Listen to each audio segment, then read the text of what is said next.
오늘 이 아침에 주신 말씀은 신약성경 누가복음입니다. 누가복음 제5장 27절 28절입니다. 제가 가진 성경은 신약성경 제97페이지에 있습니다. 누가복음 제5장 27절 28절 말씀이 짧기 때문에 한 목소리로 받도록 합니다. 그 후에 예수께서 나가사 에레이라 하는 세리가 세관에 앉아 있는 것을 보시고 나를 따르라 하시니 그가 모든 것을 버리고 일어나 따르니라. 아멘. 잠깐 기도합니다. 거룩하신 주님, 이 귀한 말씀을 들고 단위에 섰사오니 성령 하나님 충만히 임재하여 주셔서 친히 말씀하여 주시고 실수 없이 말씀을 전할 수 있도록 붙들어 주시옵소서. 듣는 우리들의 심령이 온유하고도 겸손하여져서 사람의 말이 아닌 주님의 음성으로 들려지고 삶 가운데 놀라운 열매 맺게 하여 주시옵소서. 거룩하신 예수님의 이름으로 기도합니다. 아멘. 이렇게 질문할 수가 있습니다. 자네, 사람이 살아가는 가장 중요한 목적이 무엇인가? 라고 말입니다. 그러면은 많은 사람들이 이렇게 대답하겠죠. 뭐긴 뭐야, 고달픈 인생 죽지 못해 사는 거지. 혹시 그런 분들이 있습니까? 또 어떤 분들은 이렇게 대답하겠죠. 목적은 무슨 그냥 대충 살아가는 거지, 까짓 거 뭐 있겠어? 뭐 이런 사람도 있겠죠. 또 어떤 사람들은 당신은 인생의 목적이 무엇입니까? 이렇게 물어보면 에이, 먹고 살기도 바쁜데 참 귀찮은 걸 별걸 다 물어보네, 이렇게 하겠죠. 그럼 여러분들은 혹시 제가 목양실로 여러분을 딱 불러서 권사님은 삶의 목적이 무엇입니까? 여러분들은 뭐라고 대답하겠습니까? 제가 가끔 불러서 한번 물어보겠습니다. 그러면 어떤 분이 이렇게 대답하겠죠. 하나님의 영광을 위해서 살아가고 싶습니다. 여러분 그렇게 대답할까요? 그렇죠. 그렇게 대답할 것입니다. 많은 분들이 정말 하나님의 영광이 뭘까? 어떻게 하면 하나님께 영광 돌릴까? 이렇게 살아갈 것이 맞을 것입니다. 그런데 안타깝게도 아주 소수, 저를 포함해서 소수는 이렇게 생각하겠죠. 인생의 목적이 무엇입니까? 그러면 하나님의 영광을 위해서 살아가죠.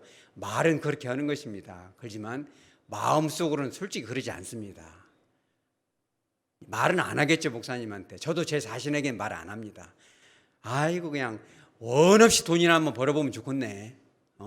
원 없이 물 쓰듯이 한번 써보고 싶구만. 혹시 여러분 그렇게 생각 안 합니까? 좀 솔직해 보면 좋겠습니다. 인생의 목적이 무엇입니까? 이렇게 물어보면 하나님의 뜻이 뭔지를 찾아서 영광을 돌리며 살아보고 싶습니다. 말은 참 쉽지만 솔직하니 우리가 마음속에는 그런 것이죠. 원 없이 한번 그냥 대박은 아니어도 중박이라도 터뜨려서 그냥 물수듣기 돈 좀 써보고 싶네요. 정말 보란듯이. 솔직히 이런 거 아닐까요? 솔직해져야 됩니다. 우리가 하나님 앞에. 그죠? 하나님은 다 아시잖아요. 목사님도 이렇게 딱 꿰뚫어 보면 보이는데 하나님은 오죽하겠습니까? 그런데 그런 마음이 오늘 이 돈에 대한 갈망이 있던 인물이 딱 한 사람이 있었는데 그게 누구예요? 오늘 본문에 등장하는 바로 레위입니다. 레위를 다시 말하면 뭐예요? 마태죠. 마태가 가지고 있던 그 삶의 목적은 다름이 아니라 그런 거였어요. 돈 한번 만져보고 싶다. 레위가 어느 가정에서 태어났는지 모르지만 돈방석에 한번 앉아보고 싶다. 이게 분명하죠. 이 분명한 이유 두 가지가 있어요. 왜 그러냐면 세리라는 직업의 그 특성에 있습니다. 이 세리라는 직업은 당시 우리나라도 그러잖아요. 일제시대에 그 치하에 있을 때 그 앞제비들 지금도 막 친일파를 이렇게 척결하자고 지금도 하나의 이슈가 되잖아요. 그러니까 이 세리가 된다는 것은 그것은 누가 강요해서가 아니라 내가 선택하는 거거든요. 세리가 되겠다는 것은 너는 배신자다, 변절자다, 배반자다, 매국노다라는 그런 어떤 손가락질을 내가 감수하겠다라는 결의가 있어야 선택할 수 있는 직업이에요. 또 한 가지는 뭐냐면 이스라엘 유대인의 특성상 어때요? 이방인들하고는 밥을 같이 먹지를 않습니다. 2023년엔 지금도 정통파 유대인들은 이방인들하고 밥을 먹지 않습니다. 왜 그래요? 그 그릇 안에 돼지고기를 담았을 수가 있기 때문에 먹지 않습니다. 만나지도 않고 안 만나는 것입니다. 그런데 세리는 뭐예요? 세리는 이방인들을 늘 만나야 돼요. 악수도 해야 되고 밥도 먹어야 되고. 그렇기 때문에 세리를 같은 친족이다 할지라도 만날 수가 없어요. 왜 그래요? 유대인의 율법상 부정탄다고 하죠. 부정해지기 때문에 만날래야 만날 수가 없어요. 그런 모든 것들을 감수해야만이 선택할 수 있는 직업이에요. 목적이 딱 하나인데 그게 뭐예요? 돈 한 번 원 없이 써보자. 솔직히 여러분도 그런 마음 아닌가요? 아닌 분들도 있겠죠. 그렇지만 그런 마음이 암암리에 있는 것입니다. 누구든지 그러겠죠. 그런데 이 마태도 똑같은 마음이었어요. 그래서 마태가 딱 결정한 것이 뭐냐면 이왕에 이렇게 손가락질 당할 바에야 제대로 한번 벌어보자. 돈 한번 제대로 한번 돈맛 좀 보자. 이래가지고 세리 중에서도 가장 거점으로 갑니다. 그게 어디냐면은 오늘 본문에 나와 있는 가버나움이라는 도시죠. 이 가버나움이라는 도시가 특성이 뭐냐면 예수님이 주로 어디에서 활동하셨어요? 갈릴리 바다에서 이렇게 전도 활동을 하는데 갈릴리 바다도 동서남북이 있는데 그 중에서도 예수님은 북쪽을 선택하셨어요. 거기서 이제 전도의 거점이 몇 군데가 있는데 북쪽 중에서 약간 치우친 서쪽에 가버나움이라는 도시가 있습니다. 근데 그 도시가 왜 대단하냐면은 동쪽과 서쪽을 연결하는 이 무역의 교통의 중심점이에요. 우리나라도 그죠. 서울과 부산, 서울과 호남을 연결하는 고속도로가 있죠. 경부고속도로도 있고 호남고속도로가 있는데 솔직히 동쪽과 서쪽을 연결하는 큰 도로가 있습니까? 거의 없어요. 개발이 안 됐습니다. 그러니까는 이 영남에서 호남으로 오려면은 굉장히 복잡해요. 길이 복잡하고 옛날에 그랬어요. 근데 아픈 도로이죠. 이름 자체가 88고속도로가 사실 사연이 많습니다. 그걸 알면 눈물이 나죠. 근데 이게 이제 동쪽과 이 가버나움처럼 동쪽과 서쪽을 연결해요. 그래서 광주에서 대구까지 가는데 전라남도 그때는 광주잖아요. 전라북도 남원, 순창 남원에서 경상도 쪽으로 경상남도 해가지고 대구까지 가잖아요. 그러니까 이 도로가 옛날에는 이 죽음의 도로였습니다. 길도 좁아가지고. 근데 88고속도로가 이제 광주, 대구, 광대 고속도로 이름이 좀 안 좋은 것 같아요. 좀 이름을 예쁘게 바꾸면 좋겠는데 하여간에 크게 이제 4차선으로 확장을 하면서 이제 더 이렇게 사람들이 왔다 갔다 하는데 하여간에 그 중간에 거점 도시가 하나 있어요. 그게 어디예요? 전라북도 남원이죠. 원래는 남원이 엄청 컸습니다. 그래가지고 경상도 전라도로 왔다 갔다 하기가 힘든데 동서로 길을 뚫어놓으니까는 이 경상남도 사람들, 특히나 이 대구 사람들이나 진주 사람들조차도 남원으로 오기가 쉬워요. 왜? 동서로 뚫어놨으니까. 그래서 남원에 가보면은 경상도 사람들이 제법 많이 살고 있습니다. 함양이나 이 산청군 이런 데 사람들도 많이 오고 진주, 삼천포, 대구 모두 많이 옵니다. 이런 거점에 딱 자리를 잡아야 많은 사람들이 돈을 벌 수 있는 길목이 되죠. 그러니까 이 가버나움이 딱 그런 도시예요. 그래가지고 거기다가 이 책상을 하나 딱 앉혀놓고 앉으면은 뭘 뜯어요, 이거를요? 이 세금을 뜯는 거죠. 당시에 이 세리들은 역사를 살펴보면은 이 도급제라는 제도가 있었어요. 뭐냐면 사람마다 지나가면 돈을 해가지고 일정 비율을 바치라 이렇게 마음이 편한데 그것이 아니라 세리가 일정 기간 동안 갖다 로마에다 바쳐야 될 돈을 정해놔요. 이렇게 정해놓고 돈을 못 뜯어내면 자기 돈으로 떼와야 되고 돈이 남으면 그게 누구 돈이 돼요? 그게 도급제입니다. 이래가지고 그러니까 잘못하면 이게 잘못하면 자기 돈으로 떼워야 되니까 충분할 만큼 뜯는 것입니다. 이게 특히나 이 가버나움은 이 말하자면 해변길이라는 이 무역의 아주 요충로기 때문에 사람들이 많이 왔다 갔다 해요. 그래서 삼중 세금을 받습니다. 교통세를 뜯고 도로세를 받고 관세까지 받아먹어요. 그러니까 이 마태가 생각을 참 잘한 거죠. 어차피 친척들한테 손가락질 당하고 마음에 죄책감이 있고 매국노로 욕을 먹었으면 발을 담갔으면 제대로 한번 뜯어보자. 돈맛을 봐야겠다 한번. 대박을 터뜨리자 하고 선택하는 것이 가버나움이거든요.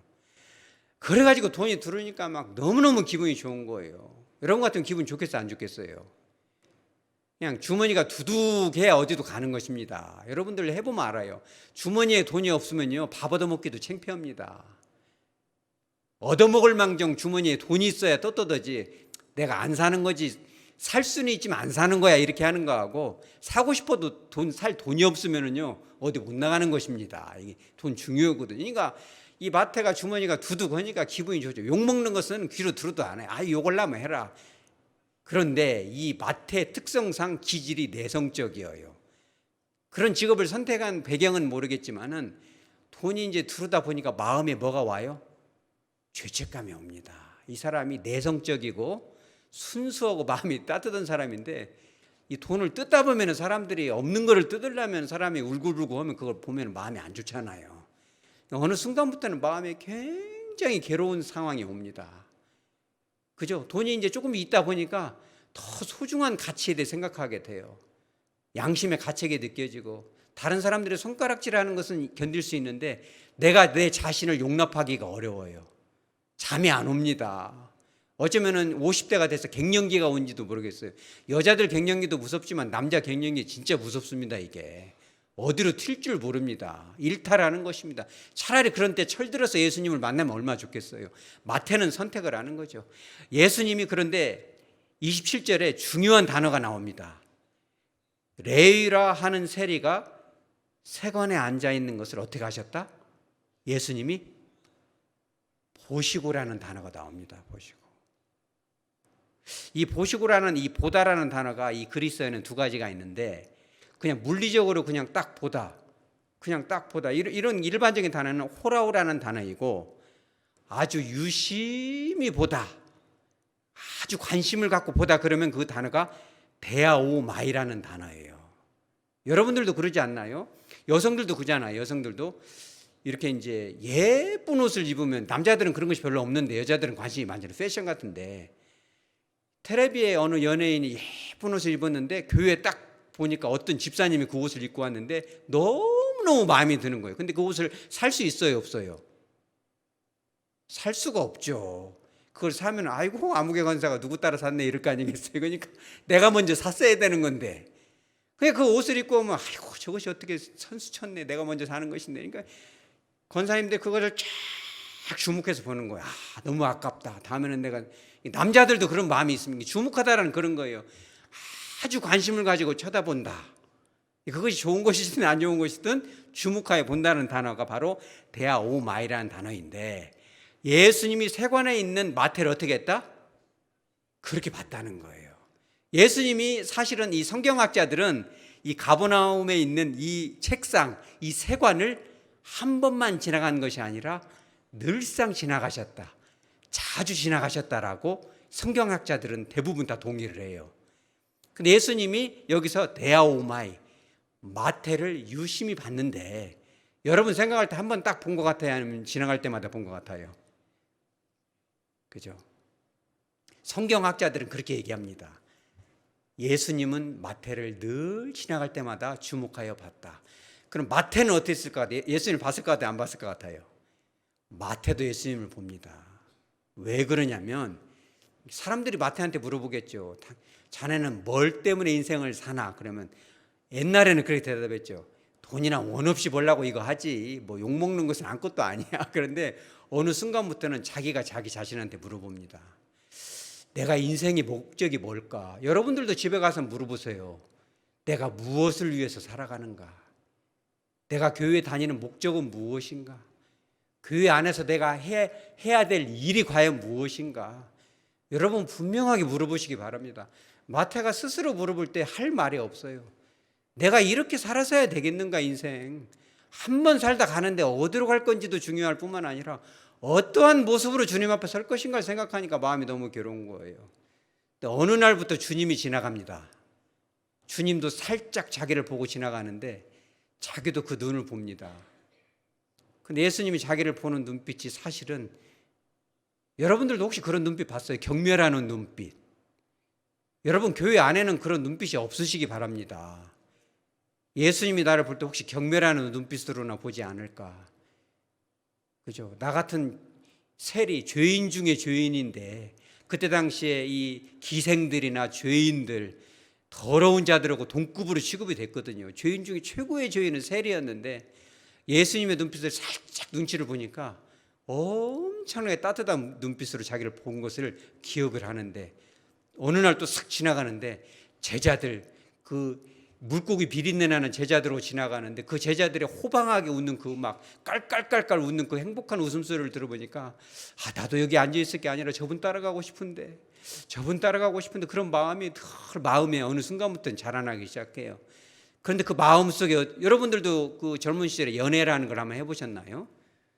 뭐 지금은 뭐 여자들이 더 먼저 와갖고 남자한테 너 내 거야, 딴 여자 만나면 죽어, 이런 사람도 있다면서요.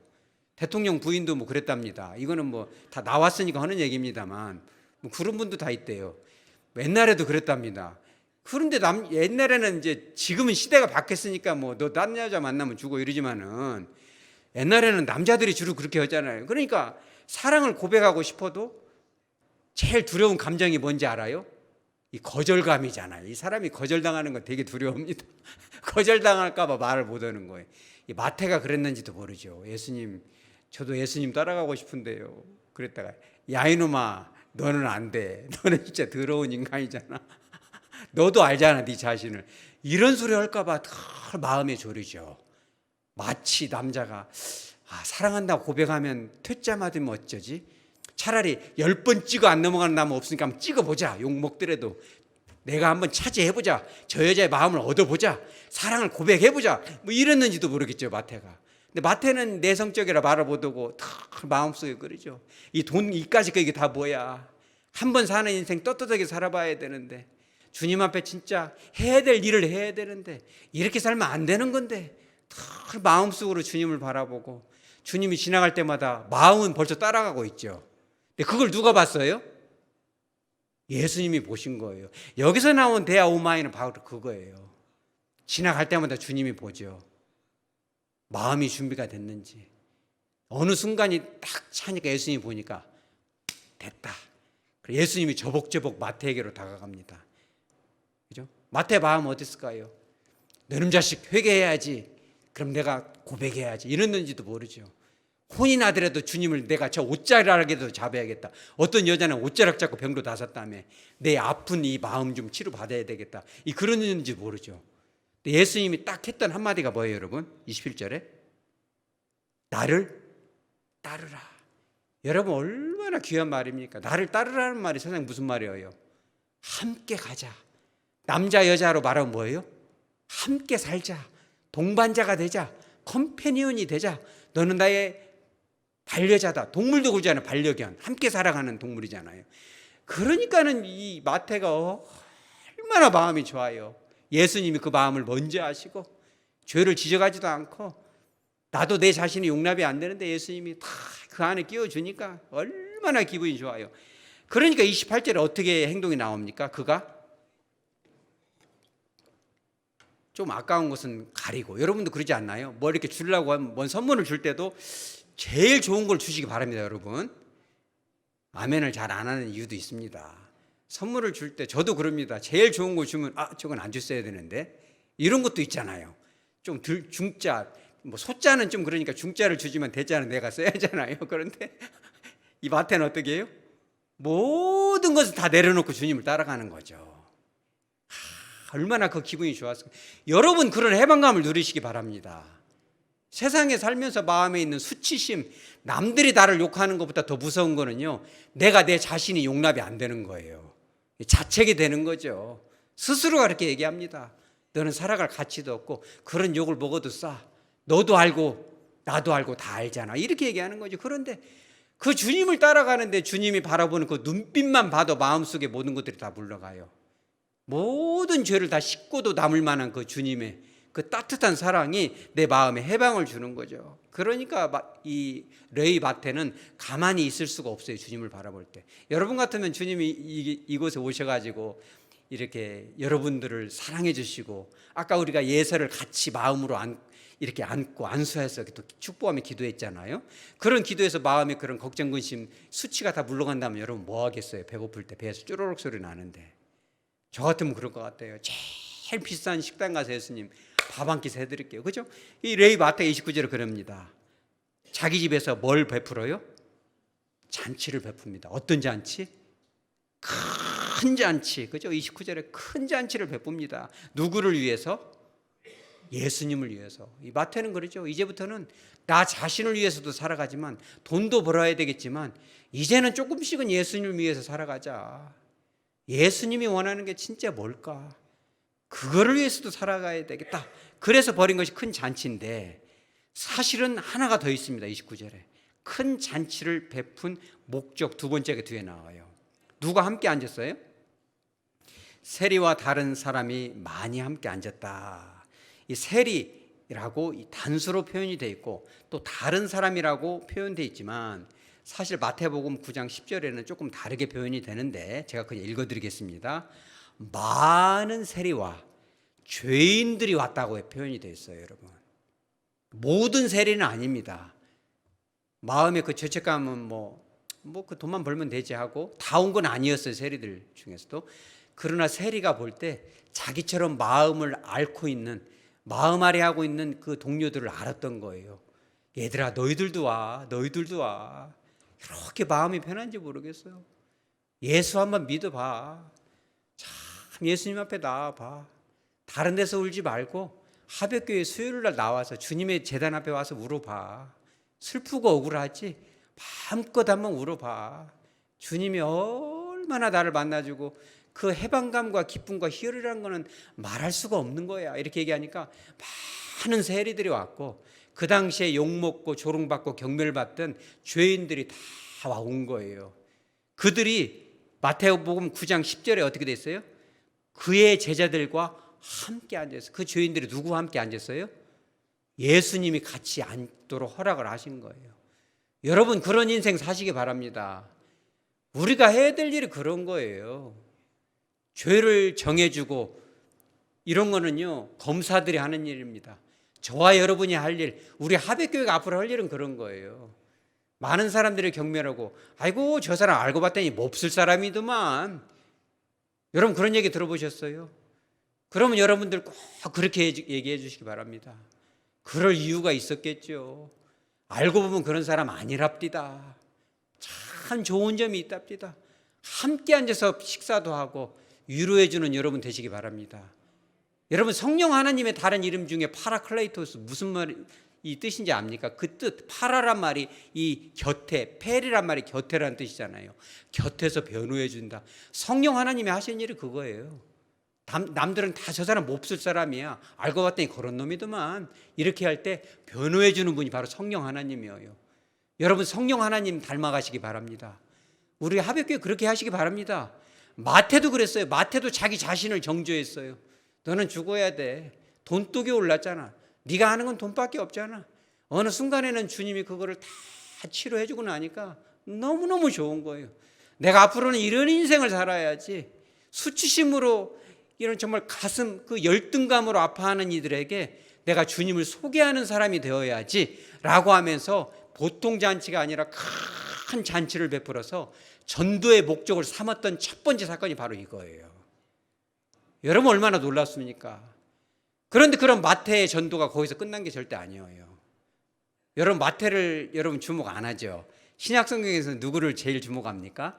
그렇죠. 사도 바울 주목하죠. 또 누구? 베드로 주목할 겁니다. 베드로 전후서 딸랑 2권 썼죠. 사도 바울은 어마어마하게 썼죠. 마태가 쓴 성경은 우리가 주목 잘 안 합니다.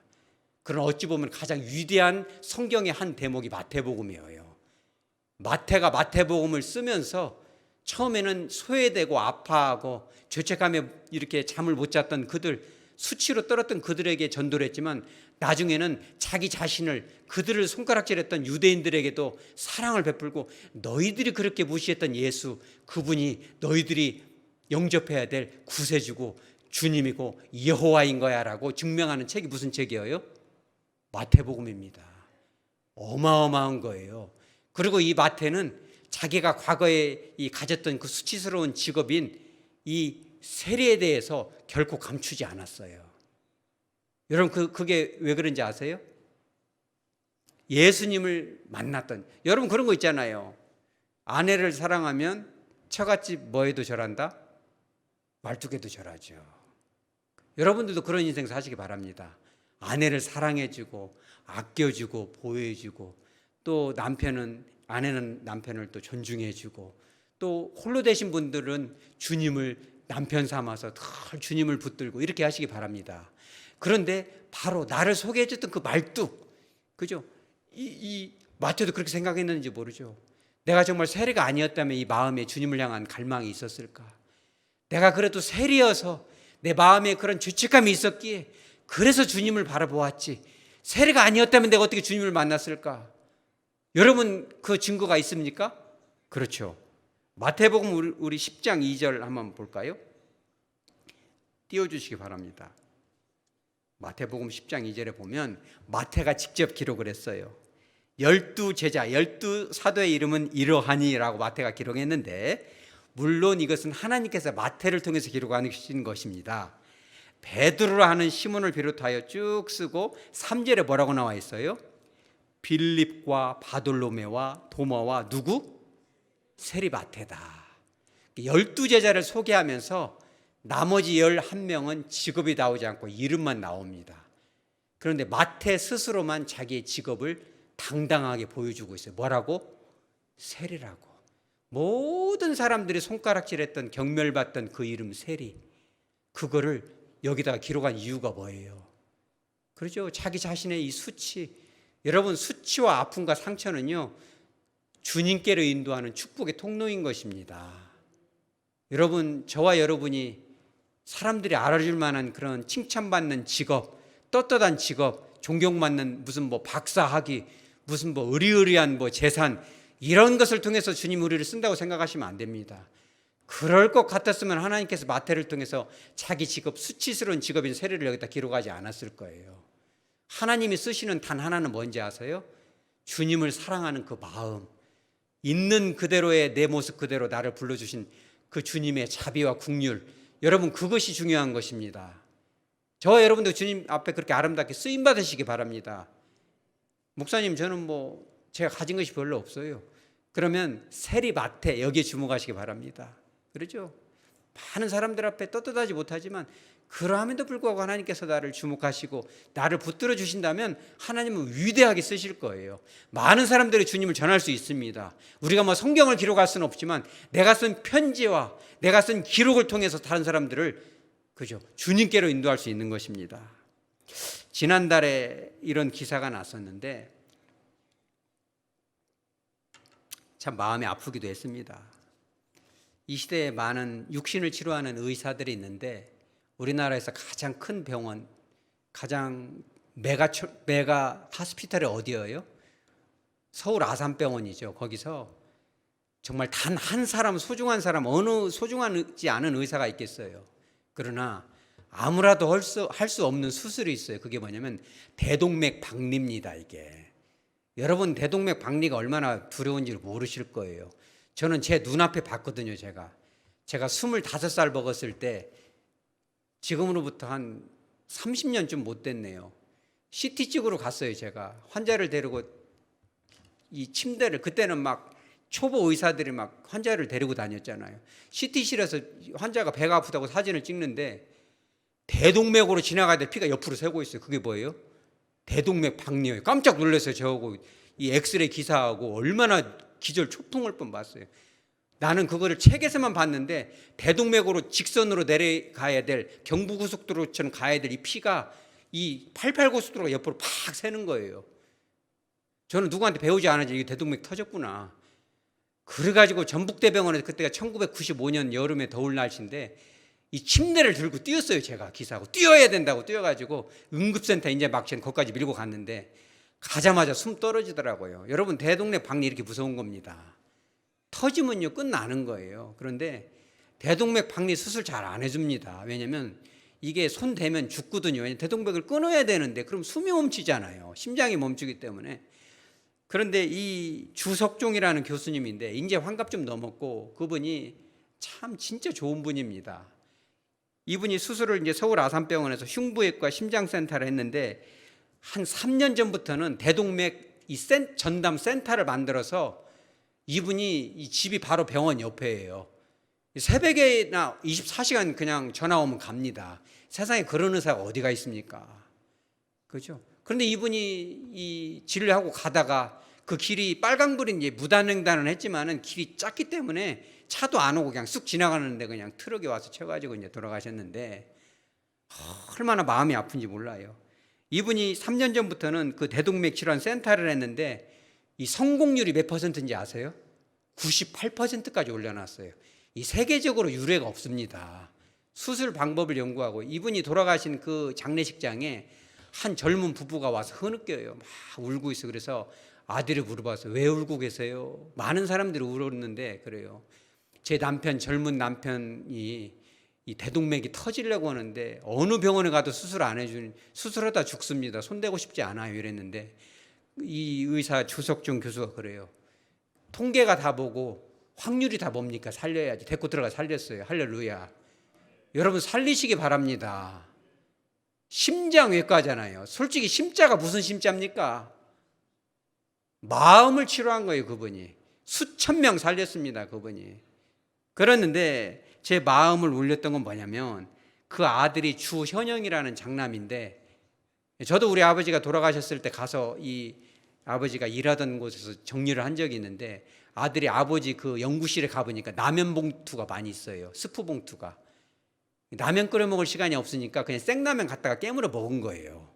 끓을 데가 어디가 있어요. 그리고 스스로로 들어갔다 나왔다 가다가 돌아가셨는데 이렇게 정리하다 보니까 벽에도 붙어 있고 일기장에도 써 있어요. 제가 읽어드릴게요. 뭐라고 써놨냐면 좀 죄송하지만 영어로 쓰셨더라고요. 아마 이렇게 이런 뜻인 것 같아요. But what can I do in the actual healing process? 무슨 말이냐면 제가 환자가 치료되는데 실제적으로 할 수 있는 게 무엇일까요? 라는 뜻이고 Absolutely nothing. 제가 할 수 있는 것은 아무것도 없습니다. It is all in God's hands. 이렇게 영어로 써는 게 아들이 읽은 거예요. 하나님의 손길에 있습니다. 그것이 여기도 붙어 있고 저기도 붙어 있고 붙어 있어요. 늘 아버지가 기도한 거예요. 하나님, 이 사람 살려주십시오. 이 젊은 사람 생존율이 5%라는데 살려주시라고 젊은 것을 죽으셔야 되겠냐고 다 수술하고 수술해놓고 나오면 누구 손에 맡기는 거예요? 하나님 손에 맡기죠. 어떤 환자가 그렇게 쓴 거를 제가 직접 봤어요. 자기가 볼 때는 저분은 누구다? 예수님처럼 보였대요. 그분이. 그리고 이제 그 아들이 이제 이렇게 썼어요.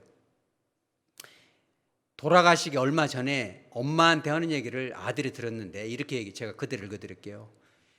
여보, 나는 지금 원 없이 살았어요.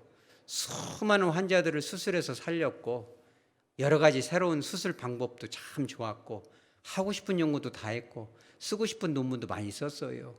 하나님께서 내게 주신 무엇을 소명을 다 한 듯해서 너무너무 감사하고 행복한 인생을 살았습니다. 여러분, 하나님의 소명이 도대체 뭡니까? 사진 한번 보여줘 보세요. 제가 저번에 그 이제 직업이 종교는 뭘까 물어봤어요. 뭐예요? 뭐라고 써 있습니까? 이제 이거는 꺼주세요. 집사라고 써 있습니다. 집사. 참 너무 마음이 안 좋고 부끄러웠습니다. 이 시대에 우리나라에 얼마나 많은 목사가 있습니까? 얼마나 많은 장로들이 있을까요? 여러분, 우리 마음을 좀 살리는 사람 되십시다. 우리가 칼 들고 사람 심장은 못 살려도 이 심장할 때 심히 마음 심자라면서요. 좌절하고 수치심에 몸을 떠는 사람도 우리 그 마음을 좀 만져주는 사람 되면 좋겠습니다. 다른 교회는 못해도 우리 하백교회가 그런 걸 하시기 바랍니다. 아들이 이렇게 또 고백을 했어요.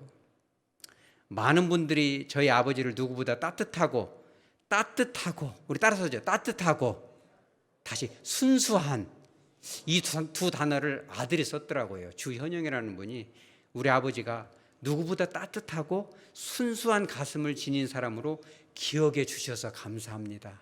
제가 아들이지만 우리 아버지의 그런 좋은 삶의 방식을 가슴에 새기고 부족하지만 절반이라도 아버지처럼 살도록 노력하겠습니다. 이분도 기독교인이겠죠. 여러분, 아들이나 가족으로부터 인정받아야 진짜 기독교인입니다. 우리가 권사가 되고 장로가 되고 전도사가 되고 목사가 되는 것도 중요하겠죠. 그러나 뭐가 더 중요합니까? 여러분, 사람을 살리는 여러분 되시기 바랍니다. 그렇죠? 직분이 없으면 어떻습니까? 또 집사면 어떠니까? 집사라는 직분도 굉장히 소중한 직분인 거예요. 여러분, 직분을 떠나서 사람을 살리고 하나님을 어떻게 나를 부르셨는가? 목사님, 저는 할 줄 아는 것이 없어요. 왜 할 줄 아는 것이 없어요? 로마서 8장 28절에 나오잖아요. 로마서 8장 28절 한번 띄워줘 보세요. 우리가 알거니와 하나님을 사랑하는 자, 곧 그의 뜻대로 부르심을 입은 자들에게는, 불렀다는 게 뭐예요? 소명이잖아요. 모든 것이 합력하여 선을 이루느니라. 저와 여러분이 살았던 인생을 돌이켜보면 창피하고 생각하기도 몸서리가 쳐지고 말하기도 부끄러운 일이 있었는지도 모르겠어요. 그럼에도 불구하고 우리가 주님을 만날 수만 있다면, 나를 바라보고 기다리시는 주님의 그 눈빛을 우리가 기억할 수 있다면, 그렇죠, 수요일날 여러분들이 나와서 주님의 보좌 앞에 목 놓아 울어볼 수만 있다면, 이런 책도 있대요. 울어야 산다. 그 저자가 울다가 넘어져가지고 조금 수치스러운 삶을 살고 있는 목사님이 계신데, 그분이 진정 회개하기를 저도 바라고 있습니다만, 그 책 제목은 정말 좋죠. 우리 따라서 울어야 산다. 울어야 사는 것입니다. 주님 앞에 나와서 교회를 위해서도 울고, 나 자신을 위해서도 울고, 그죠? 저물어가는 한국 교회 위해서도 울고, 가슴 아프게 흐느낄 때 주님이 역사하시는 겁니다. 마음을 치료할 수 있겠죠. 말씀을 정리하도록 합니다. 제가 여러분 불러서 물어보지는 않을게요. 집에 가서 한번 서로 물어보세요. 엄마는 뭐 때문에 살아? 그러면 진지하게 하나님 영광 위해 살지, 그런 소리 하지 마시고, 돈이나 원 없이 벌려고 살았는데 지금부터는 그렇게 살면 안 될 것 같아. 여러분 그렇게 믿음으로 고백하시기 바랍니다. 가족끼리 말하기 좀 뭐하면 스스로 물어보세요. 이름 부르면서 누구누구야, 승현아, 너는 뭐 때문에 사냐? 물어보세요. 주님께 기도하시기 바랍니다. 주님, 지금부터는 조금이라도 좀 예수 이름 전하고, 주석종 교수처럼, 르이 마테처럼, 과거는 좀 그랬는지 몰라도 이제부터라도 정말 예수 냄새가 조금이라도 나고, 울고 있는 사람, 다른 사람들은 다 손가락질을 해도 내가 먼저 달려가서 그 사람은 안 해주고, 괜찮아, 너도 훌륭한 사람이야. 대저의인은 7번 넘어져도 8번 일어난다잖아. 7번 욕먹었어도 다시 한번 칭찬받자. 내가 밀어줄게. 다 너를 미끄러도 내가 널 잡아줄 거야. 여러분 그렇게 하시기 바랍니다. 그렇게만 할 수 있다면 우리의 마음의 편지가 마태복음이 돼서 수많은 사람들을 감동시키고 또 그들을 살릴 것입니다. 여러분 그런 사람 되시기 바랍니다. 우리 하백교회가, 저와 여러분이 그와 같이 하나님 앞에 아름답게 쓰임받고 정말 잘했다, 충성된 종아, 그런 칭찬받을 수 있는 그런 축복의 삶 되어지기를 주 예수 그리스도 이름으로 축복합니다. 아멘.